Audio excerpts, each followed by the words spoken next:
Welcome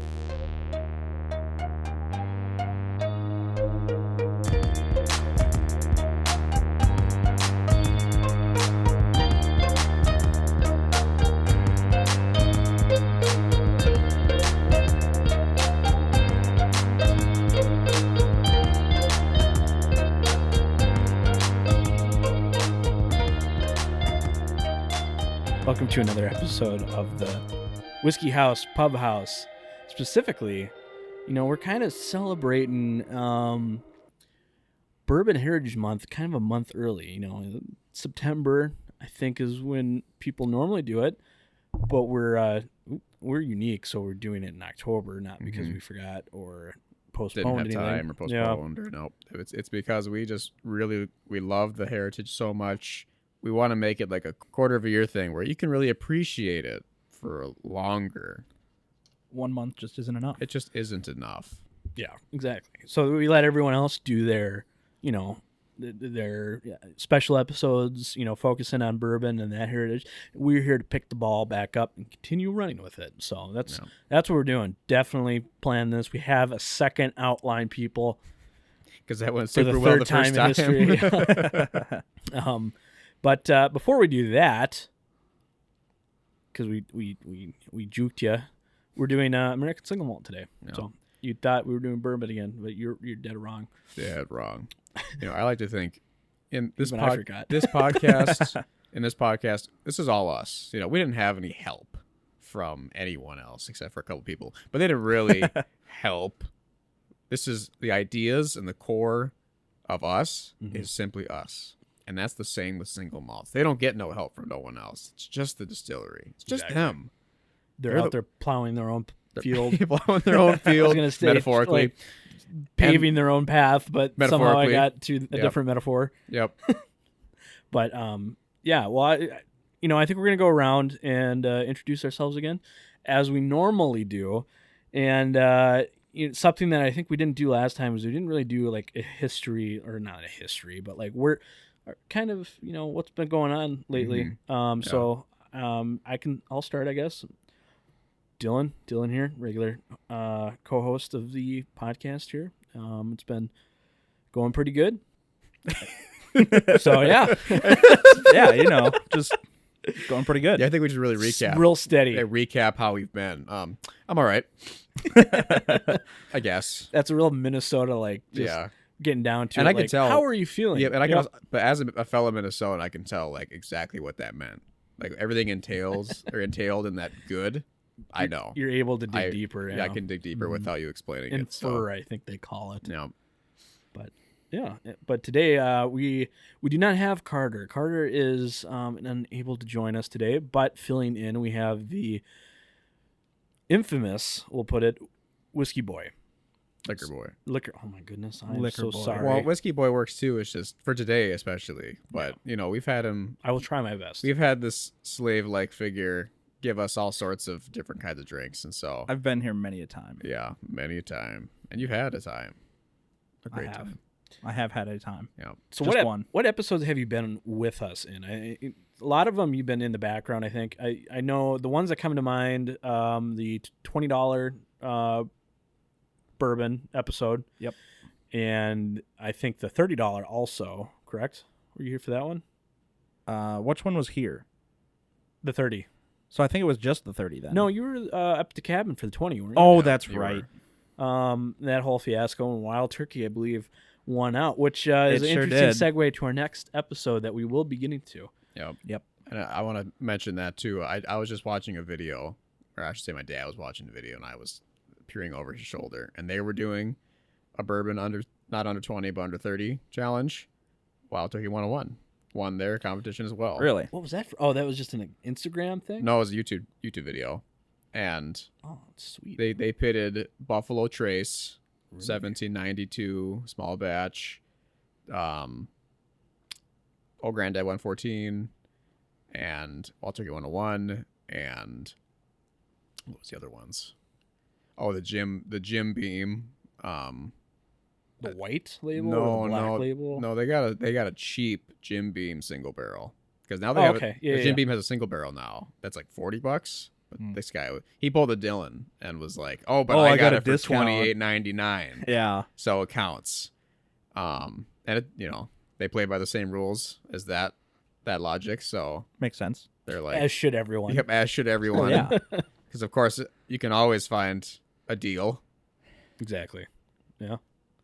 And yeah, Wild Turkey 101 was their winner as well. That is kind of interesting, because I think if you would have asked me out of that what I thought would have won, I would have probably said Buffalo. Oh, I yeah, think definitely. majority, but I do see and I have a respect for the turkey, especially now since doing some of those blind challenges. But it did not win our $30 challenge though, which was an interesting point. It was put in as a standard, not ringer. It was, I forget if that's the right terminology, but it was in there as just like a benchmark or something. And, Standard.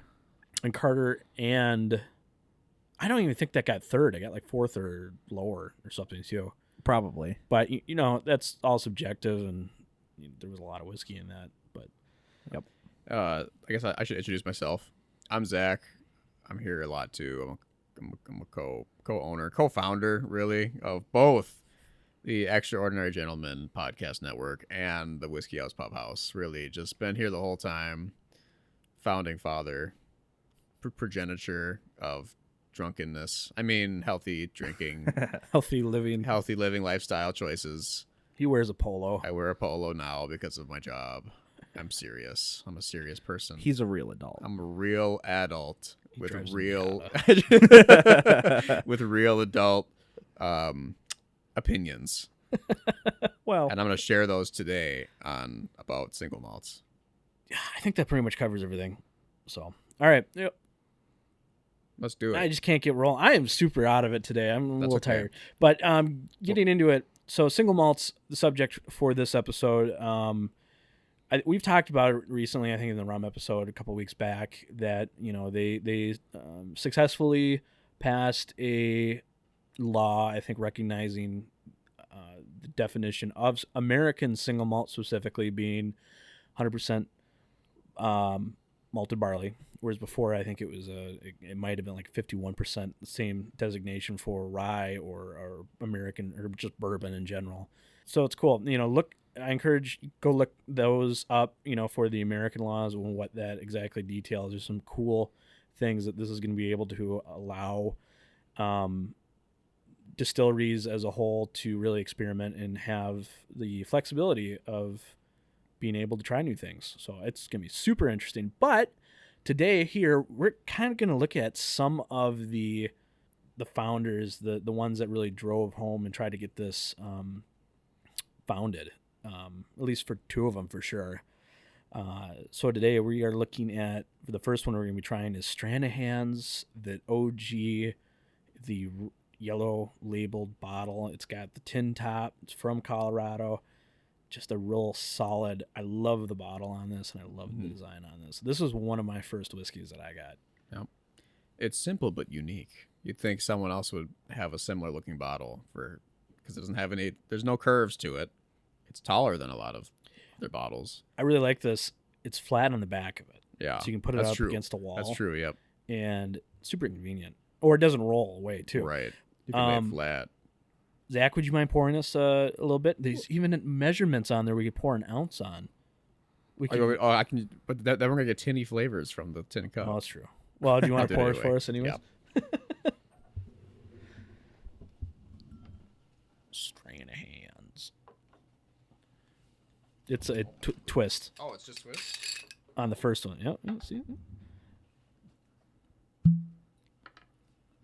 A lot of thought put in this bottle. The tin, it's got 2 and 1 ounce marks on it. It's a twist top, so you won't lose it. It won't fall off. And then it's got a normal cork underneath.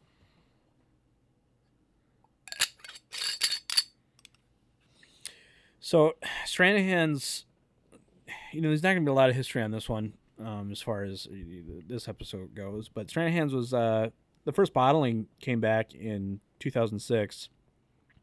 And the brand itself for the distillery was founded in 2004 in Colorado. It was the first Rocky Mountain single malt, it says.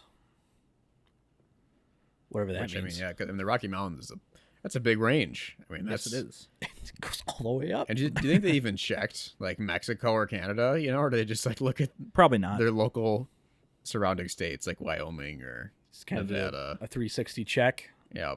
Looks good to me. Yeah, I don't think there's anyone else. I see nothing.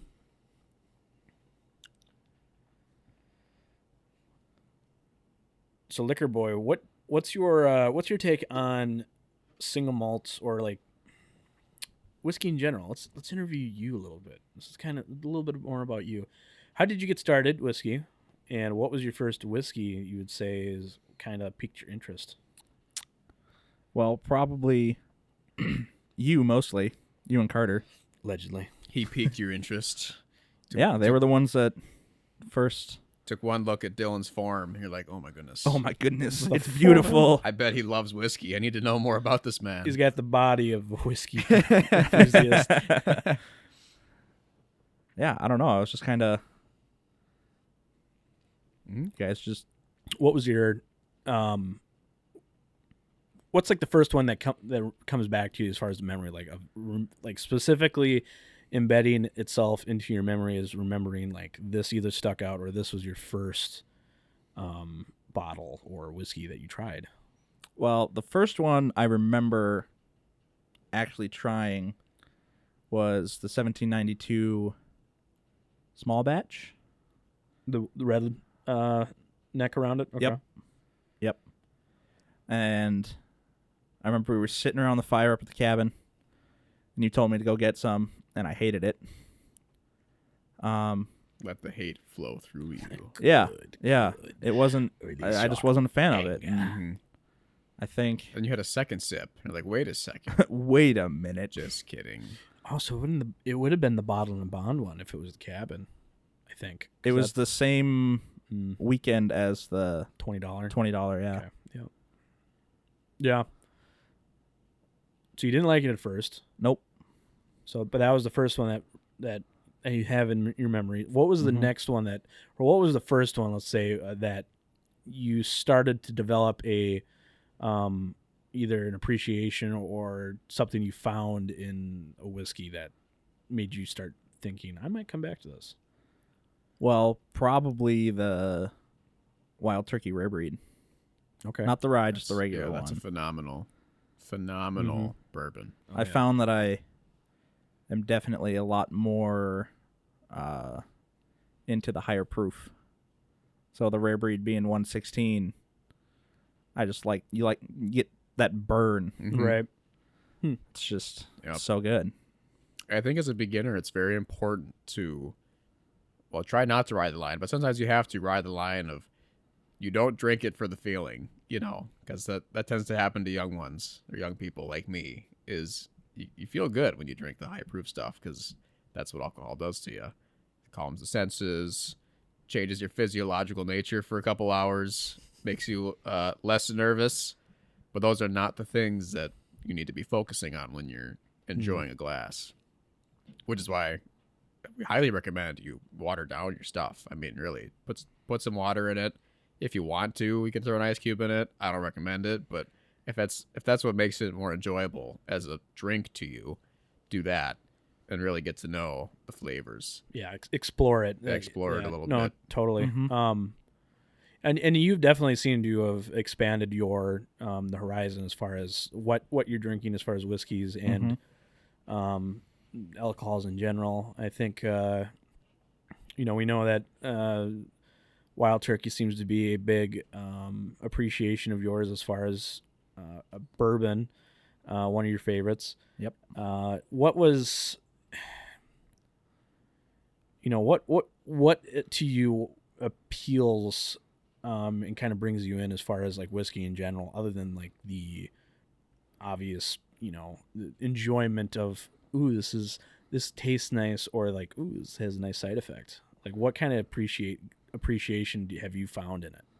Well, I think mostly it's the diversity of all the different kinds of whiskeys and the knowledge, the history. the history, the craftsmanship, just the science behind it's the it. same drive as the people like me who watch like blacksmithing YouTube videos. Exactly. It's like, I'm never gonna be a blacksmith, but I can appreciate. I can crap appreciate out of the that. craft Absolutely. of the blacksmithing. It's a Yeah. lost. It's an art that has been lost to time in many ways. Mm-hmm. As well as cursive handwriting. Mm-hmm. That one I'm not sad it's gone. I never understood why it was cool. I can't even read it. So Yeah. I'm so glad we don't have to write checks much anymore. Yeah. So let's we'll come back to that. Talking about this whiskey, changing gears a little bit. So this is this is all 4-year-old stuff. It's young. This is back to Stranahan's, of course. We're talking about. What are you guys' impression of this bottle or this whiskey as far as the nose, and they'll probably end up going to the palate. Yeah. But I think I'll start with the nose, and I think it's got a really nice, gentle cocoa vibe to it. It's very. It's weak. I've never been a fan, like a big fan of Stranahan's. I had a cask strength one. I like that a little more, but this regular, normal single malt Stranahan's, I have no desire to ever purchase one for the price that they're at around us. Just because it's not, to me, it's just not that good. It's fine. Okay. But it does smell like cocoa. So yeah, I would agree. Can't go wrong with that. yeah, what's your thought on the nose, Whiskey Lad? Just keep changing his name. No right or wrong. Sorry. Definitely a little fruitier than I was expecting. Yeah. I was gonna say apple butter.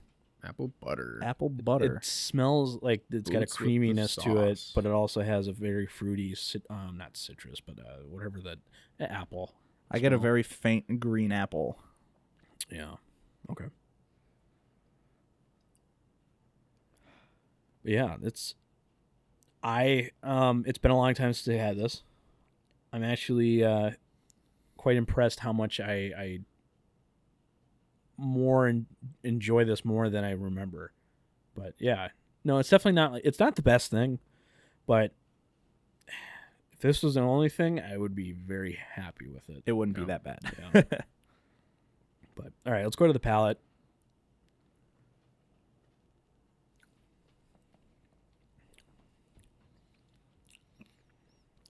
Yeah, it's honey, Mm-hmm. super Honey floral. and butter. Yeah, Yeah, definitely a nice, fatty oiliness that you get. Good mouthfeel. despite being the low proof. That is something that a lot of other 97 proof or 94 proof, I can't remember. Lower than 100 whiskeys don't they don't get this oily tasting. So, a couple points for Stranahan's there.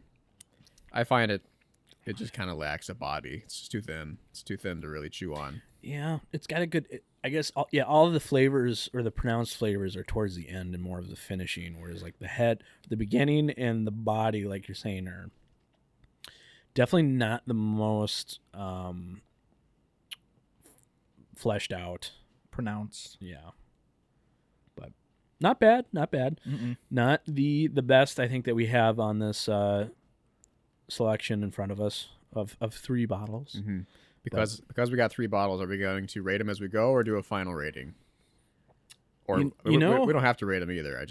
No, I like the. We tend to do that. I like the rating thing. You know, I think these are close enough in what they are and what they're going for that we can definitely rate them. Let's do Probably after, just because then we've had them Yeah, all. We let's can do that. remember. And Totally if fine. we needed to, we can go back and taste them. So, second one? Or do you have more history of Stranahan's? Well, there's a couple different lines of this one. I think now they're doing. There was the Snowflake edition, the special edition. I forget what the commemoration is on this. It might be an anniversary or exactly. I forget. I don't have the details on it. But they did have the Black Diamond or Black Peak. That was They have Blue Peak. They do have yes, that one's like a Solera finished. Aged one. Yep. That one's actually really good. I think I prefer that one more than that, and it's I've less never had that money. one. I bought it about this time a year ago. Stranahan's is one of my dad's favorite. Yeah. But I think I prefer the blue one, the Solera finished edition, which I think is a staple, a core. And then they also have the Black Diamond, which is like a select batch or bottling, which is more expensive, but it's been a long time since I came to it, but I didn't think it was really worth it at the time. The one that I love, and if you find them, I'd recommend trying them, especially if you like single malt or sherry finished. They have a reddish labeled, pinkish, It's like a label. maroon. Yeah, cherry finished one. Yep. It's fantastic. But yeah, and I think there's some other additions, but those are the main ones. The main ones that you always kind of see around. Yep. It just says the Snowflake is it's another single malt.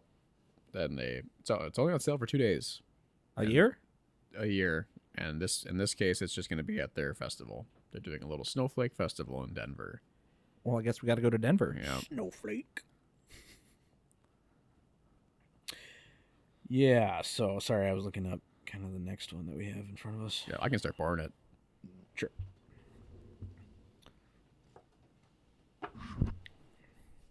This one I'm a little excited to see what your guys' thoughts are on this one. Of course, we're still in single malt category. This one is Cedar Ridge from Iowa.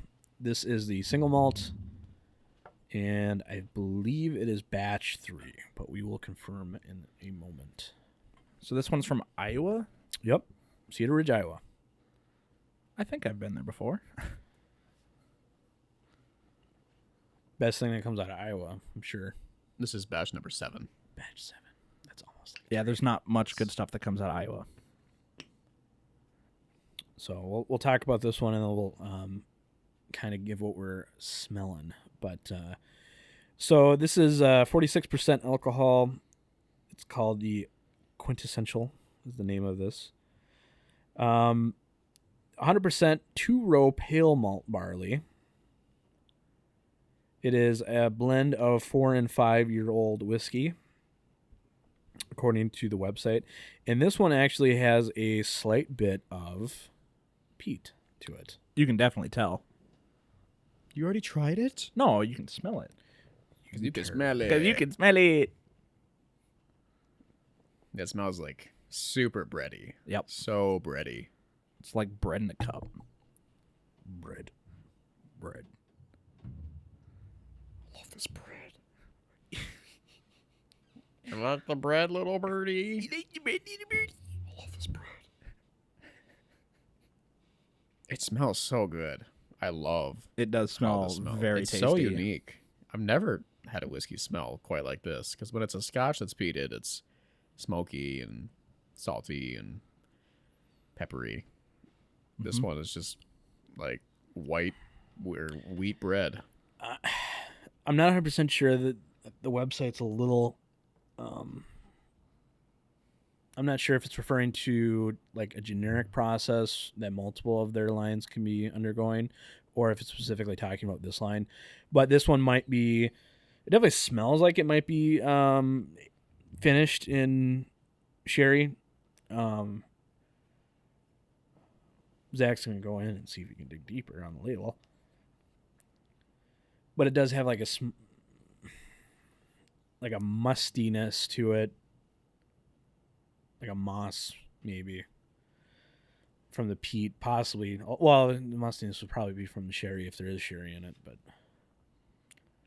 Yeah, it just calls it uniquely cask finished, meticulously married and matured using techniques honed over 10 generations.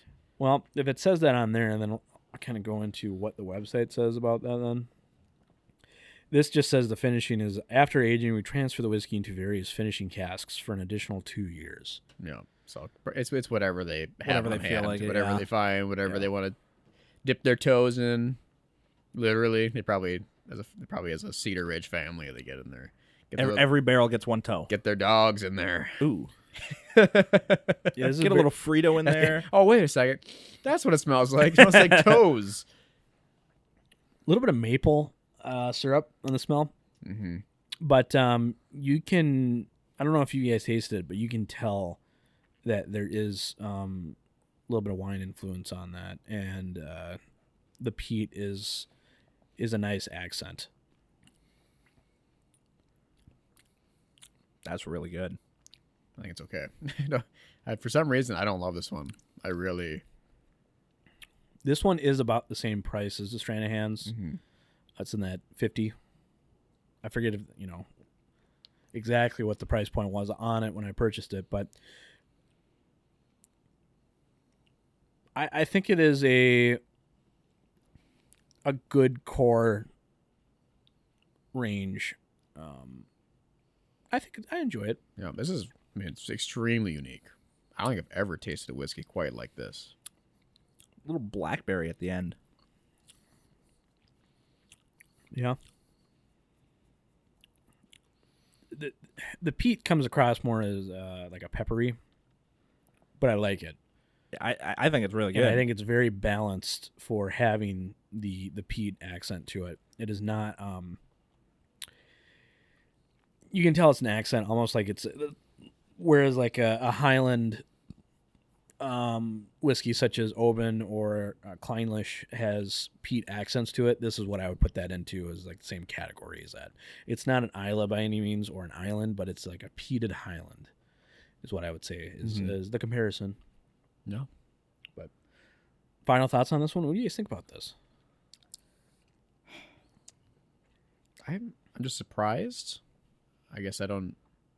The smell and the taste are very the same. Like, to me, what you smell is what you taste. Yep. Which is fine. There's nothing wrong with that. But that's interesting. There's not a lot of things that do that. Yeah. Like in the whiskey world, like I don't know. I guess if something smells sweet, then yeah, sometimes it tastes sweet. But it's never like, oh, like what went through my nose is what's going through my mouth, And they say there's the olfactory nerves, how that can be activated by mouth gases or vapors that are in the mouth going back up through the nose. And I kind of wonder if that's what's happening here, is that this has so many tannins or whatever scent causing molecules that get vaporized in your mouth. If those just like, boom, go right to the nose. And so that your flavor has been essentially overwritten by the smell every time you take a sip. Yeah. Yeah, I definitely think it's good.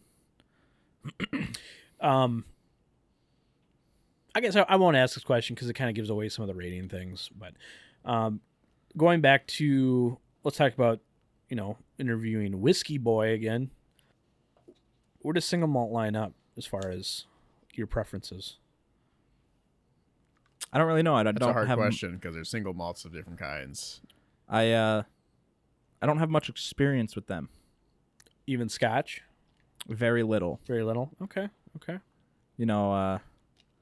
My dad, he just doesn't like smoky stuff. So I never really experienced it until... don't worry, Scotch is going to be your new favorite. Suppressing the Because children. if it isn't, you're going to stop being on this podcast. Well, I guess we'll just have to figure it out and try it and see. I purposely said to Whiskey Boy that, if we try to get a second, 2 episodes in, we're going to do single malt of some sort because I don't want to do more bourbon back to back. So that is why this happened, is because I will say it tis the time of the season for bourbon drinking, because the colder the temperatures get. This happens with lots of foods for me. Like soup all of a sudden starts tasting really good. Oh yeah. And same with just hot teas and other drinks. Apple cider and like drinks I wouldn't even think about having in the summer. It sounds like terrible. All of a sudden I'm craving so much. Fireball, Yeah. normal stuff. Normal stuff. cider and fireball. Cider and Classic. fireball. But we talked about this on earlier episodes, probably recorded at least a year ago, during the same time of the year, that the more into winter we get here in Minnesota, the more bourbons are tantalizing. Ha! Got the word in this episode. Check it off. Check the off. box. Yep. I'm excited. It'll be good. I'm sorry. I'm looking up our next one a little bit. I can start pouring it though. Ooh, and that's Twist an top. indication. I'm happy. I'm just happy you opened it. So this next one is Westland.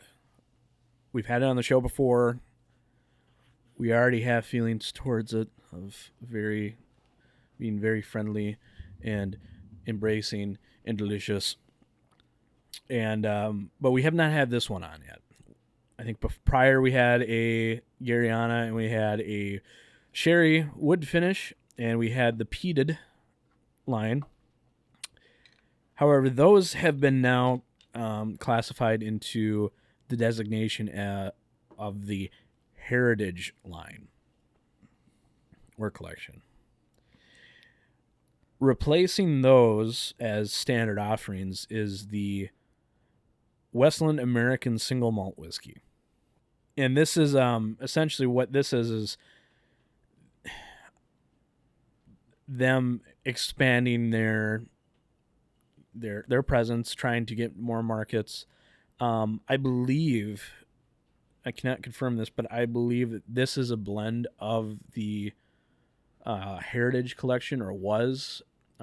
This is the peated, the American Oak one, and as well as the Sherry Wood one, I believe. And the reason I think that is because if you smell and taste it, having had those separately, you can find all of those distinctively in this blend. Mm-hmm. I've actually never had any of them. Ah. So this will be my first one, but the funny thing is I've been there. And boy, you did not appreciate it. No, I didn't. Time. Not even a little. It smelled great. He was in the car looking at TikTok. He's like, are we done? Oh, no, I sat on the couch, and they had some yeah. crackers or something, Cool. but... Yeah. So we do actually have the maturation period, and we have the casks types that listed. And that's one thing I love about Westland is super, like, if you have a question, you can ask them, and chances are they're not going to be hiding. They're not trying to hide anything. They're going to tell you everything as much as they can.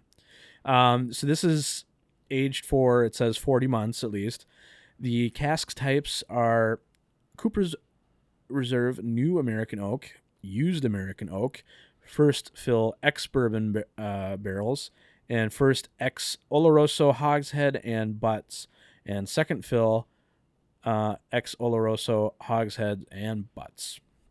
It's a whole bunch of butts. And heads. And heads. But it's got that new oak.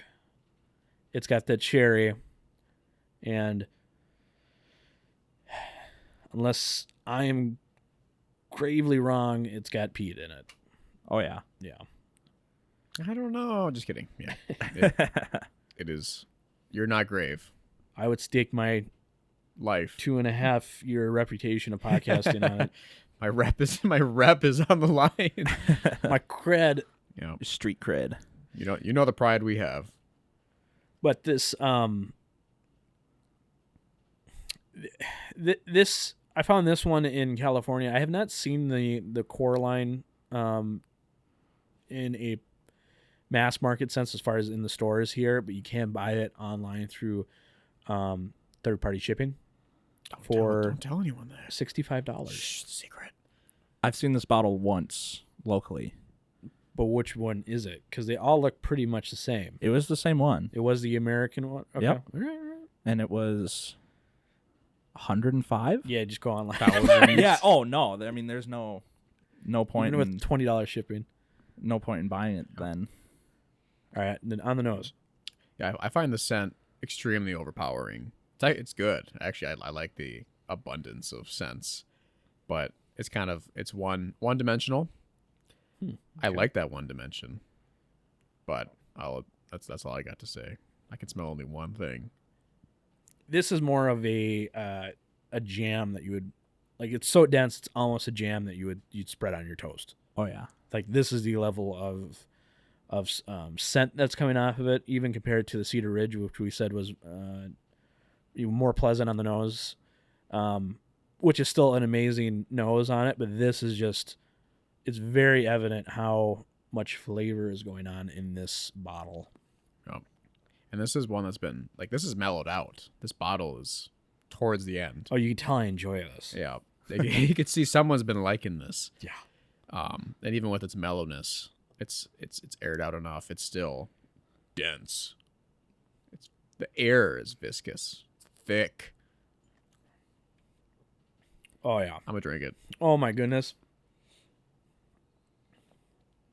Some people might not say it's balanced as far as certain flavors, but for a Scotch Islay drinker, this is incredibly balanced and balanced well. It's phenomenal. This is my favorite. By Yeah, it's far. pretty great. The peat's cranked up compared to the Cedar Ridge. Yep. But so is the sherry. That's Oh man. what I'm a big fan of is anything sherry finished. Ooh, he's Kentucky chewing. There's a certain on the front of the tongue that I really, really like. This is still 46%, so we haven't jumped up and improved from the Cedar Ridge. But the flavor has. And the finish is longer too, and then the Cedar. Oh man, it's so good. That is really tasty. Yeah. I get kind of like a kiwi Okay, flavor. I don't know if I've ever had a kiwi. For real? Yeah, I think the green just puts me off a little bit. What? I don't get what? I mean, I'm trying to think of other fruits. Do you see anything green in this basement?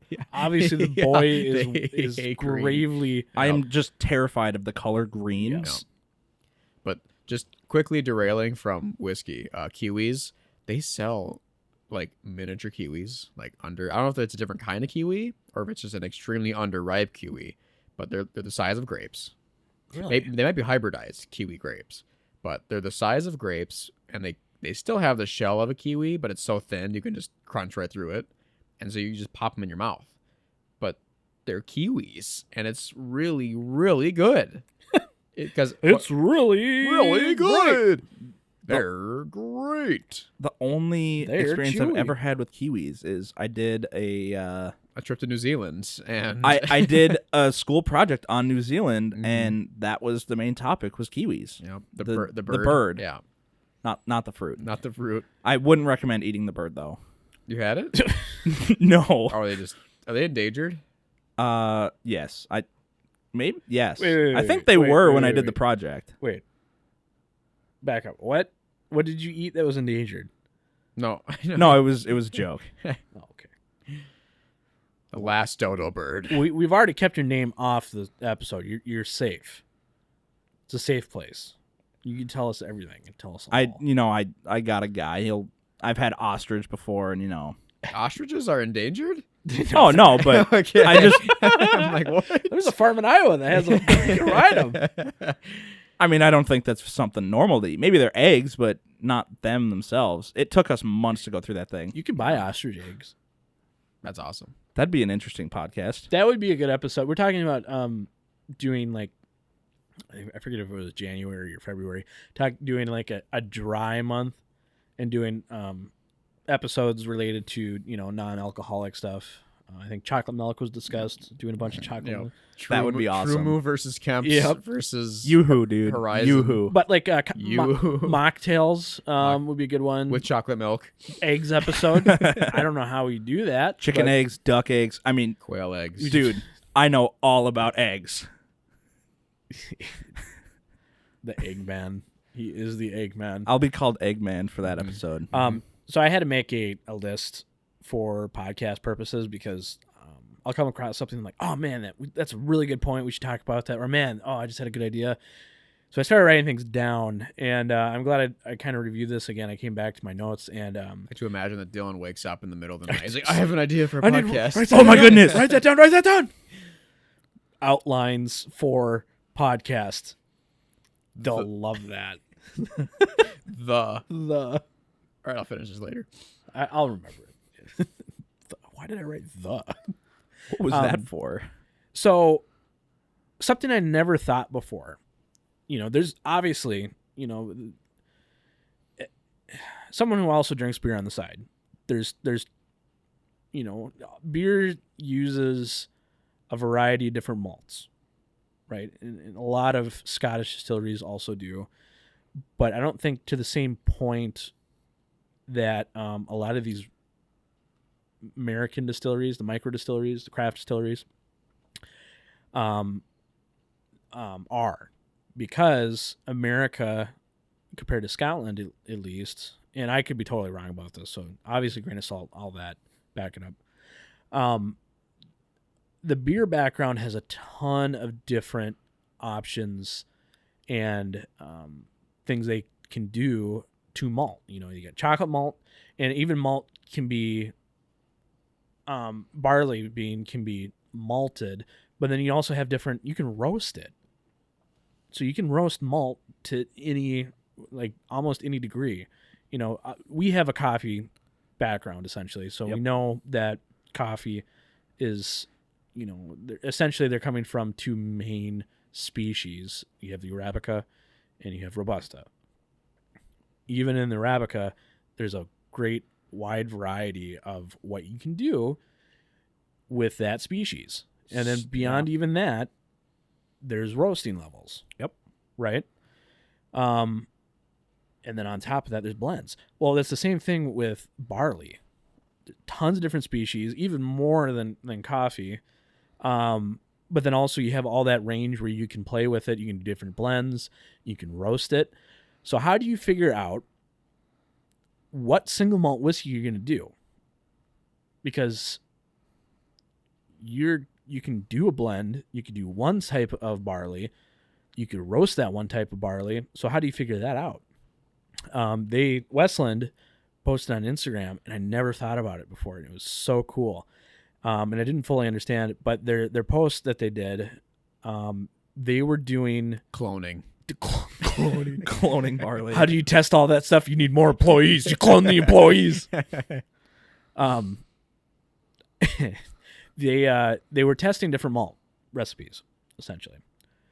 And to me, you know, how would you test different malt recipes without distilling, subsequently aging, and figuring out what is this doing? Microwaving. Okay. With do we have any thoughts? Microwaving the staves. Well, you brew them. Mm-hmm. So that what they were doing is, it was almost like a pour over method. They were taking these barley, and it's milled, and they would do hot water pour overs with it and extract some of that flavor for it, and then that's how they would do testing before ordering thousands of pounds of barley. And it was fascinating, and I never thought about that before. This barley juice tastes a little bit, I don't know, weird. I like that barley juice over there. That's some good barley juice. Barley juice A and barley juice C, I love. Bussin'. Barley juice B and D, no cap, disgusting. That's whack. That's whack. Let's So clone A. Yeah, I commented on there, and they responded back to my question, and their exact, which I was ecstatic. Thrilled, I'm yep. like, they care. He started crying and everything. Yep. Yeah. Well, that was after. But you know what they said is essentially it's mimicking the mashing process on a micro scale. Either grind up the malt, steep it in hot water, filter it through, and then collect the wort. So they're creating worts. And that was extremely interesting. I had never thought about that before, as far as like a way to test the direction of where this is going. The flavors that would come from that. And that's something that we could totally do. And I want to do that, I think, on a future episode, is somehow, you know, I think we know a brewery that maybe we could do this through and collect a couple samples of barley, depending on how much they have, and test it ourselves. But that is super fascinating, I thought. But I don't know if you guys have any. Would you want to then put it in like a small barrel like we did with the Dante S Rapido? Oh, just a wort? No. No, but that buy more grain and I guess we could and then take the distillery that we went through, take their essentially unaged silver Blanco, White Dog, whatever you want to call it. Just get a whiskey. bunch of bottles of And then Buffalo Trace White Dog. Yeah. Right, but the distillery's version of the grains that we like, and then we age it ourselves. That would be interesting. It'd be cool. If they were down, because of course, well, if they were down to give us the barley samples, they'd probably be down to sell us the unaged version of it too. Well, I was talking about the brewery we know. Not The brewery we distill. know. Oh yeah. Yeah. Sure. But so this relates to the barley that they're using. But do you? I don't know if you guys still have any. You don't have to retry it again. But there's a coffee note in there. I didn't get any coffee. Okay.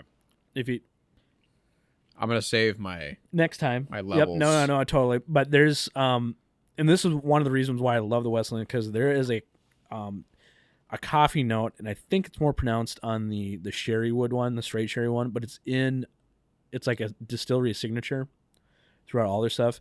But there's a coffee note in there, and it's thought to be chocolate malted barley. I believe it's chocolate malted barley, which is one of the primary ones they're using, I believe. But yeah, I think it's fascinating the things that you can do as far as testing and the processes you can do with something that is 100% barley, that I think off the bat you would seem as like, this seems very limited as far as the ingredients you can do. But yeah, super cool. So that's kind of all we got today. Grains are the best, and the best of the grains is barley. Chocolate barley. Anything chocolate. Chocolate malted barley. Just put a little bit of sugar. Melted down Hershey bar. Melted Hershey bar. Yuck. Chocolate covered Glencairn. Just burned by the time you're done with it. That's a good Edible a cocktail. Glencairn. That's a great idea. But- I'm a genius. But like Thanks, Liquor Boy. an old fashioned that's rimmed with chocolate, black walnut bitters, super heavy on molasses, simple syrup in there. Oh my goodness! We just figured out a new signature With the maraschino cherry. Mhm. Oh my signature goodness! drink. Signature drink. You call it? What was the Willy Wonka? The Chocolate River in the Willy Wonka. The Chocolate River. Name it after the German kid that got Augustus Gloop. Augustus Yeah. Gloop. This is the Augustus Gloop. Or a Gloop bomb. a gloop bomb. Candy's dandy. Augustus Liquor is quicker. Gloop. Wow, that was Augustus's Gloop. Augustus's I don't want to see Gloop. Augustus's Gloop. Ugh.